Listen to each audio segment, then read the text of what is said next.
नमस्कार, मैं Dishant Srivastava comic word के audio story segment horror diaries में आपका स्वागत करता हूँ। आप सुन रहे हैं कहानी दहशत। तो चलिए सुनते हैं इस कहानी का 11वां भाग। अजिंक्य अशोक को बताता है कि उस रूह से मुक्ति पाने का एक ही तरीका है, वो तस्वीर जिसके ज़रिए वो अपने घर से मालिनी के घर तक पहुंची है, उसे उसी तस्वीर में कैद करके हमेशा हमेशा के लिए ख़त्म कर दिया जाए। लेकिन ये काम परेश को ही करना होगा, तभी वो रूह हमेशा के लिए ख़त्म होगी। लेकिन परेश ये सब क्यों करेगा? वो तो उस रूह को अब तक अपनी प्रेम का समझता है और उसी की बातें मानता है। तुम उसे यहाँ लेकर आओगे, फिर हम उसे सारी सच्चाई बताएंगे। मुझे यकीन है वो बिना सबूत के हमारी बात पर यकीन नहीं करेगा, इसलिए मैं आज ही उस लड़की के शहर जाकर उसके बारे में सब पता कर उसकी मौत का कुछ सबूत लेकर आऊँगा। तुम रात में उसे यहाँ लेकर आना, फिर हम मिलकर उस रूह का मुकाबला करेंगे। अजिंक्य तुरंत परेश के कॉलेज जाता है। वहाँ से मधु के नाम के जरिए उसके घर का पता ढूंढकर वो राजौरी के लिए निकल जाता है। राजौरी पहुंचकर उसके घर के आसपास के लोगों से पूछने पर उसे पता चलता है कि मधु का इस दुनिया में कोई नहीं था, इसलिए मौत के बाद सरकारी अस्पताल वालों ने ही उसके शरीर का अंतिम संस्कार करवाया था। उसकी डेथ रिपोर्ट उसी अस्पताल में मिलेगी। अजिंक्य वो रिपोर्ट अस्पताल से लेकर वापस शाम तक घर आ जाता है। रात में अशोक परेश को जरूरी बात करने की कहकर अपने घर बुलाता है। मधु की आत्मा अब तक सतर्क हो चुकी थी, इसलिए वो परेश के साथ ही चली जाती है। अशोक परेश को अपनी गाड़ी में बिठाकर अजिंक्य के घर ले जाता है। परेश के बहुत पूछने पर भी अशोक कुछ नहीं बताता। गाड़ी अजिंक्य के घर के सामने आकर रुकती है। अशोक परेश को लेकर अंदर जाने लगता है। मधु भी उनके पीछे आने लगती है। तभी एक जोर के झटके से उसकी रूह दूर जाकर गिरती है। अजिंक्य जानता था कि वो रूह उनका पीछा जरूर करेगी, इसलिए उसने अपने घर के चारों ओर सुरक्षा घेरा बनाकर रखा था। मधु समझ जाती है कि वो लोग उसके बारे में जान चुके हैं और वो और भी बेचैन हो जाती है। उसकी रूह गुस्से से और भयानक रूप ले लेती है। सामने खड़ी अशोक की कार में अपने आप आग लग जाती है। पूरी कार आग की लपट में आ जाती है। परेश, अशोक और अजिंक्य अंदर की खिड़की से नज़ारा देखते हैं। अजिंक्य समझ जाता है और वो दोनों से कहता है, अब वो नहीं रुकेगी, हमें जो भी करना है जल्दी करना है। परेश, कौन नहीं रुकेगी और ये आग कैसे लग गई? चलिए चलकर देखते हैं। अजिंक्य, जिंदा रहना चाहते हो तो यहीं रहो परेश। तुम पहले ही खुद की और मालिनी की जान दांव को लगा चुके हो, अब भी वक्त है, संभाल लो सब कुछ। ये आप क्या कह रहे हैं? मेरी कुछ समझ नहीं आ रहा। मधु कौन है परेश? आप मधु को कैसे जानते हैं? वो मेरी दोस्त है। दोस्त है नहीं, दोस्त थी। अब वो सिर्फ एक बुरी रूह है जो सब कुछ तबाह कर देगी अगर तुमने उसे नहीं रोका तो। ये क्या बकवास कर रहे हैं आप? मधु मेरी बहुत अच्छी दोस्त है और वो जिंदा है, कल ही मिला हूँ मैं उससे। मेरी बेटी को मौत के मुंह में धकेल कर भी शर्म नहीं आती तुम्हें? हम सब कुछ जानते हैं तुम्हारे और मधु के बारे में। अगर तुम मेरी बेटी के पति ना होते तो मैं खुशी खुशी तुम्हें उस आत्मा के हवाले कर देता। देखो परेश, हमारे पास वक्त बहुत कम है। मैं तुम्हें साफ साफ सच्चाई बता देता हूँ। हमें पता है कि तुम शादी के पहले उस मधु से प्यार करते थे, फिर मालिनी के साथ शादी के बाद तुम्हें उसकी खबर नहीं मिली। तुम्हें शायद पता ना चला हो, लेकिन तुम्हारी शादी के वक्त से ही मधु ने खुद को ख़त्म कर लिया था। उसने आत्महत्या कर ली थी। तुम्हें पाने की इच्छा उसके दिलो दिमाग पर यूं ही हावी थी कि मरने के बाद भी उसकी रूह को सुकून नहीं मिला। वो तुम्हारे इंतज़ार में उसी घर में कैद हो गई जहाँ उसने आखिरी सांसें ली थी। तुमने उसके घर जाकर बहुत बड़ी गलती की। तुमने उसकी अधूरी ख्वाहिशों को फिर से जगाया।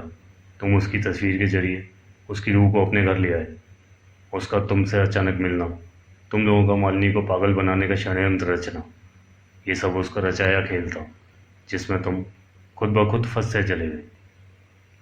वो दरअसल तुम्हारी आत्मा को अपने साथ ले जाना चाहती है, लेकिन मालिनी के तुम्हारे साथ रहते वो ऐसा नहीं कर सकती थी, इसलिए उसने पहले तुम्हें मालिनी से दूर किया। तुम्हें क्या लगता है, मालिनी पर कोई तंत्र मंत्र किया हुआ है? नहीं, मालिनी पर कोई तंत्र मंत्र नहीं है, बल्कि खुद मधु मालिनी के शरीर में डेरा डाले बैठी है। वो मालिनी को तो मारेगी ही, लेकिन जिंदा तो तुम भी नहीं रहोगे। वो तुम्हें भी अपने साथ अपनी दुनिया में ले जाएगी, जहाँ से तुम भी कभी मुक्त नहीं हो पाओगे। परेश अजिंक्य की सारी बातें सुनकर अपने होश ही खो बैठता है। अपनी सर पकड़कर वो जमीन पर गिर जाता है।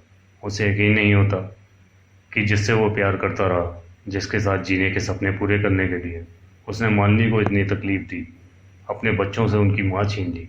वो तो असल में वो मधु है ही नहीं, वो जिंदा ही नहीं है। वो सोचकर वो सिर उठा कि इतने दिनों से वो जो पल मधु के इतने करीब रहा, असल में वो एक भयानक रूह के करीब था। परेश उठ के खड़ा हो जाता है और चीखने लगता है, नहीं, ये सच नहीं है। मधु मर नहीं सकती। मैं रोज मिलता था उससे, मैंने छुआ है उसे। वो जिंदा है, पूरी तरह जिंदा। आप लोग मुझे बहका रहे हो। तुमने जो भी समय बिताया, तो क्या उस वक्त तुम्हारे अलावा किसी और को तुमने मधु को देखते या उससे बात करते देखा? नहीं देखा होगा, क्योंकि तुम्हारे अलावा उसे कोई नहीं देख सकता। और रही बात छूने की, तो वो भी उसी का खेल था।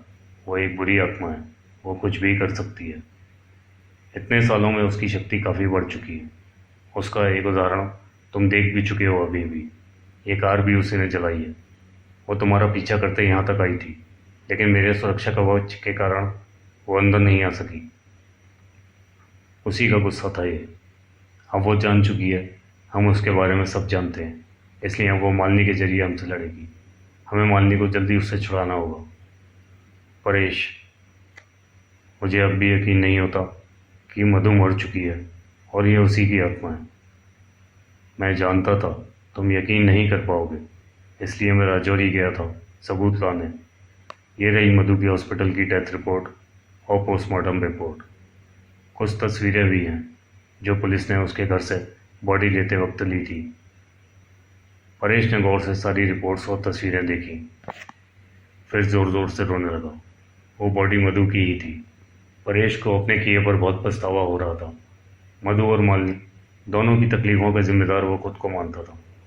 वो अजिंक्य से कहता है कि कैसे भी वो सब कुछ ठीक कर दे। अंकल, मधु को तो मैं नहीं बचा पाया। वो इस वक्त जो भी कर रही है, सब मेरी वजह से हो रहा है।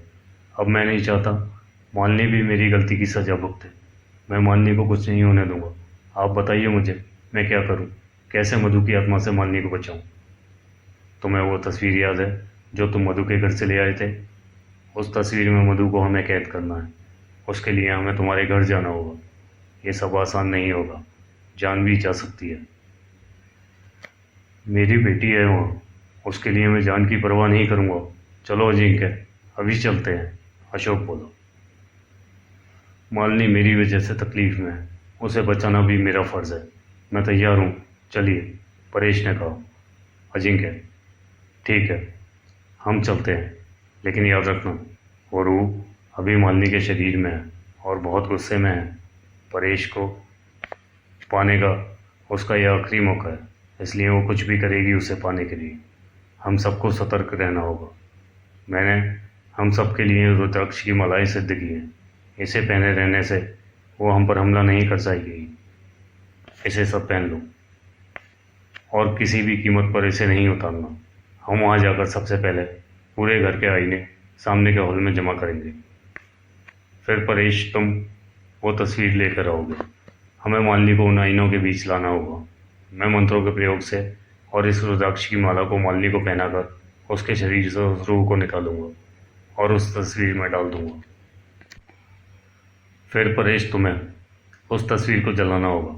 ध्यान रहे, हमसे ज़रा भी गलती हुई तो हम में से कोई भी नहीं बचेगा। तीनों सारी तैयारियां करके परेश के घर के लिए निकलते हैं। जैसे ही वो घर पहुंचते हैं तो देखते हैं घर में लाइट ही नहीं थी। पूरा घर अंधेरे में डूबा हुआ था, क्योंकि आसपास कोई दूसरा घर भी नहीं था, तो मदद की भी कोई उम्मीद नहीं थी। अजिंक्य ने अपनी गाड़ी की डिक्की को खोला और उसकी बैटरी वाली लाइट्स बाहर निकाली। उन तीनों ने एक एक लाइट उठाई और घर के अंदर जाने लगे। तभी अचानक अब मधु की आत्मा क्या करने वाली थी? क्या वो इतनी आसानी से मालिनी के शरीर को छोड़कर चली जाएगी? जानने के लिए देखिए इस कहानी का 12वां और अंतिम भाग। तब तक के लिए धन्यवाद।